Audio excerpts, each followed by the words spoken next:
सभी प्यारे छात्रों का एक बार फिर से स्वागत है।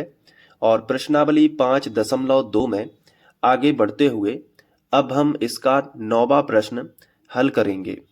9वां प्रश्न परीक्षा की दृष्टि से बहुत इंपॉर्टेंट है, तो इसको अच्छे से देखना और एक बार समझने के बाद खुद से एक बार प्रैक्टिस कर लेना, तो ये सवाल आप पे बनने लगेगा। और आपको नोट्स बनाते जाना है, और मेरे द्वारा हैंड रिटन नोट्स अगर चाहिए तो डिस्क्रिप्शन में व्हाट्सएप नंबर दिया गया है, जिस पे आप संपर्क करेंगे तो आपको विज्ञान और गणित दोनों के पीडीएफ में नोट्स मिल जाएंगे आपके मोबाइल में।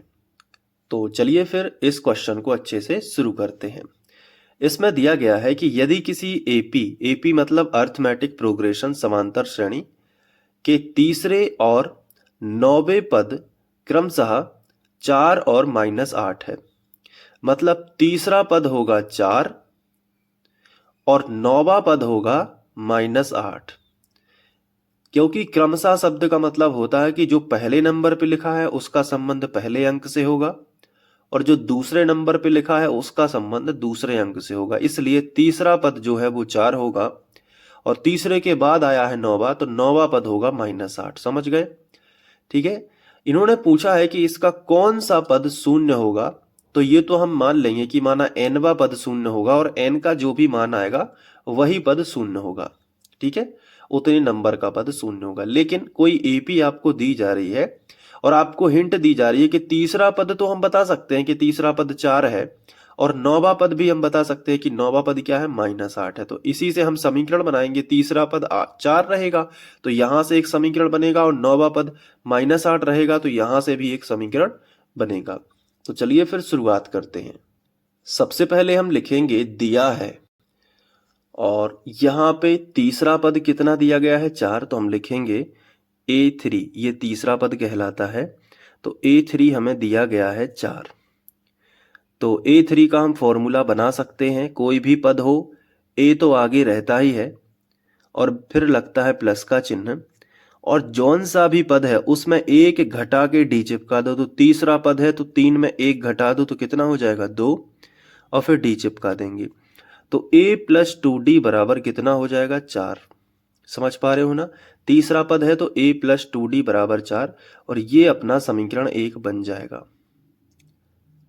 अब दूसरा इन्होंने क्या दिया है कि 9वां पद -8 है, तो उससे भी एक समीकरण मिलेगा। तो हम लिखेंगे कि तथा एक चीज और दी गई है, तो तथा 9वां पद यानी A9।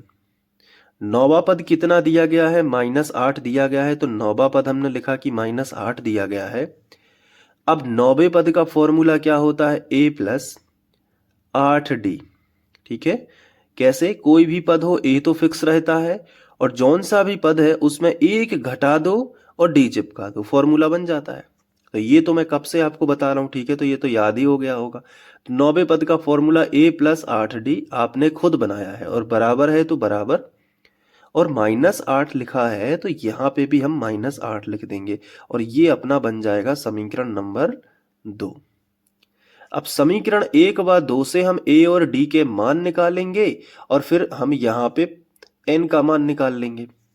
तो देखो, विलोपन विधि का इस्तेमाल करते हैं हम। और समांतर श्रेणी में एक सबसे बड़ी बात यह होती है कि a का गुणांक बिल्कुल समान रहता है, तो हम डायरेक्ट लिख देते हैं कि समीकरण 1 में से 2 घटाने पर, जिससे a और a कट जाता है और d का मान हमें आसानी से मिल जाता है। देखो कैसे। सबसे पहले दोनों समीकरणों को लिख लेंगे। तो हम लिखेंगे समीकरण 1 व 2 से, पहले साथ में लिख लो दोनों, ठीक है। तो समीकरण 1 व 2 से कर लोगे इतना, बताओ।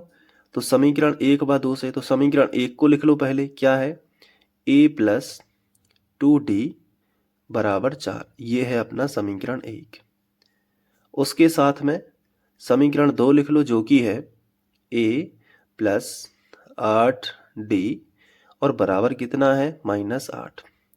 ये रह जाएगा अपना समीकरण 2। अब देखो, अभी आप देख रहे हो यहाँ पे a का भी प्लस का चिन्ह है, क्योंकि कोई भी चिन्ह नहीं लगा है तो a का भी धन का ही माना जाएगा, और नीचे वाले a का भी धन का ही माना जाएगा। तो समान चिन्हों में कभी नहीं कट सकते। तो अभी हमें क्या करना होगा, यहाँ पे लिखना होगा घटाने पर। घटाने पर लिखने से क्या फायदा होगा, ए का चिन्ह बदल जाएगा। कैसे? क्योंकि जब भी हम लिखते हैं घटाने पर तो नीचे वाले समीकरण के सभी पदों के चिन्ह बदल जाएंगे।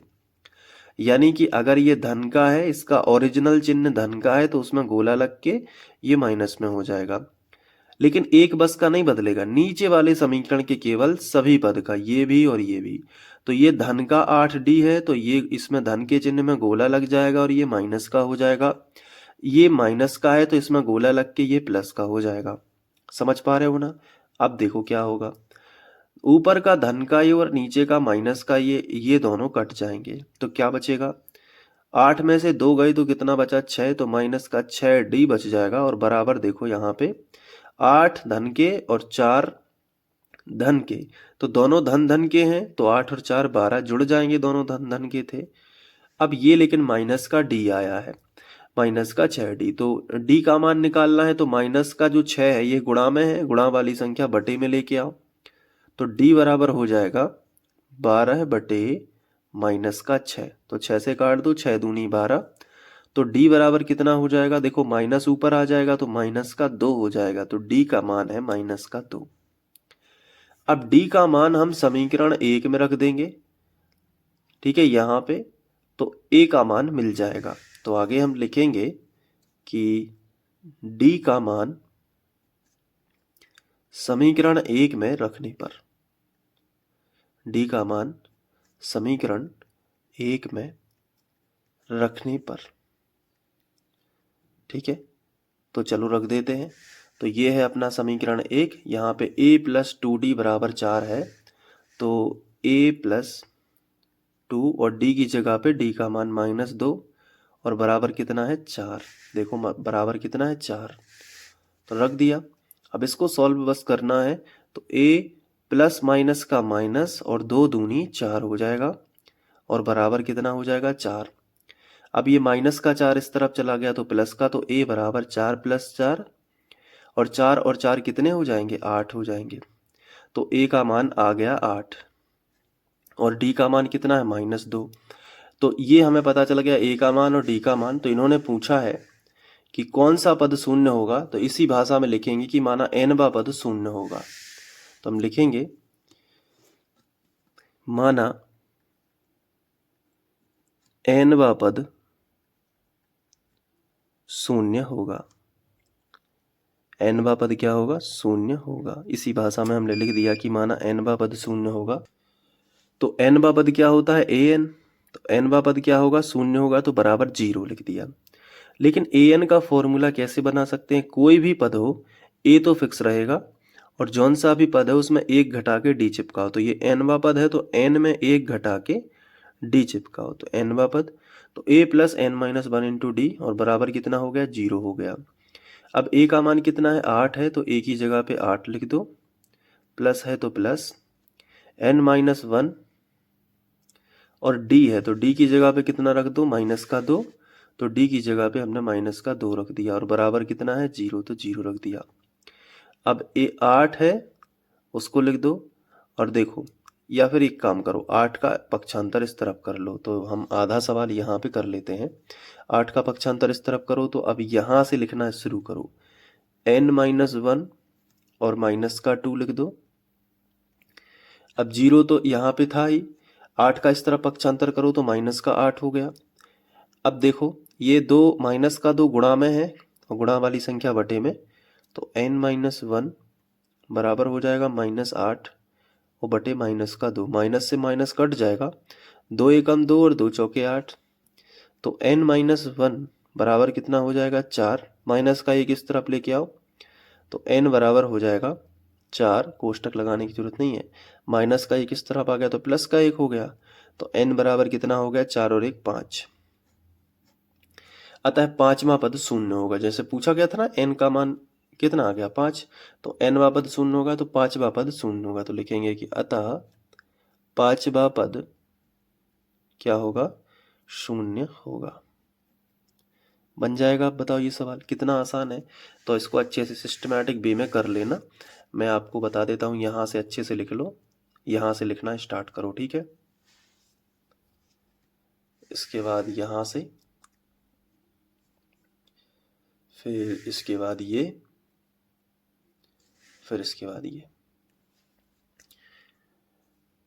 तो एक बार आपने समझ लिया है, अब एक बार खुद से प्रैक्टिस कर लो ताकि ये सवाल अच्छे से आपको बनने लगे, और निश्चित ही बनेगा। बाकी के वीडियोस देखने के लिए आप प्लेलिस्ट चेक करिएगा जिसकी लिंक डिस्क्रिप्शन में है, और या फिर यहाँ पे मैं लगा दूंगा। Thank you.